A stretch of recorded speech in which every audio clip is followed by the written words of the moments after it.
Ես մի քանի հարցեր ունեի, բայց ձեր ելույթի այն վերջի կտորը ինձ մոտ տպավորություն ստեղծվեց, որ տենց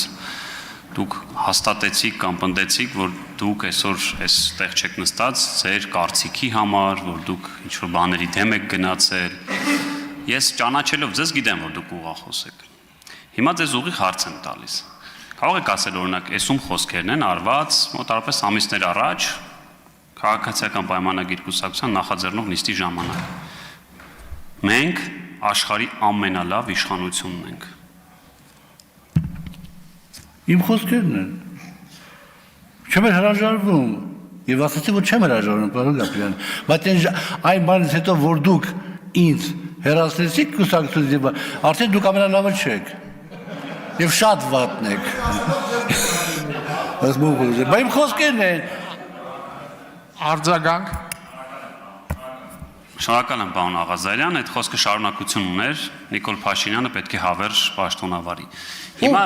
Հիմա տեսեք։ Այդ արդեն չեղավ։ Այդ ետորը չի եղել, այդ Պարոն եղել։ Աղազարյան, թողեք ավարտի հարցը։ Պարոն Աղազարյան, թողեք ավարտի հարցը։ Դա եղել է 2021 թվականի արտահերթ խորհրդանական ընտրություններից առաջ, այո, որպես միակ կամ եզակի իմ դիմացողներից, որ չէի ուզում, որ գնայինք արտահերթ ընտրությունների, արել եք այդպիսի արտահայտություն։ Ինչևէ, հիմա եթե մենք լավ իշխանությունն ենք, այդ մոտավորապես անցյալ տարվա հոկտեմբերի կողմերն էր։ Ձեր ընտրած դատախազն է, ձեր քվեարկած քրեական դատավարության օրենսգիրքն է,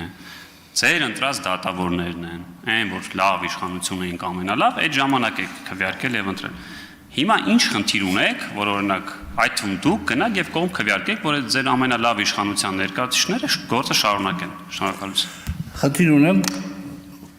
որ ձեր նման լուսավոր երիտասարդները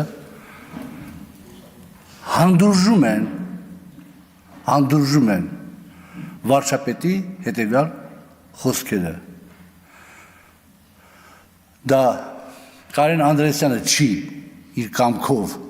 հեռացել պաշտոնից, ես եմ իրեն հորդորել, ասիկն ասել, որ ինքը հեռանա պաշտոնից։ Դա ամենասարսափելի իրողությունն է, որ դուք հանդուրժում եք, պարոն Գաբրիելյան, եւ այստեղ արդեն ավարտվել է Նիկոլ Փաշինյան այն մարդը, որ ես ճանաչել եմ, որ լսելու ընդունակություններ եւ այլ, եւ ծնվել է Նիկոլ Փաշինյան ավտորիտար ղեկավարը։ Մեր երկրի համար ավտորիտարիզմը կործանարար է։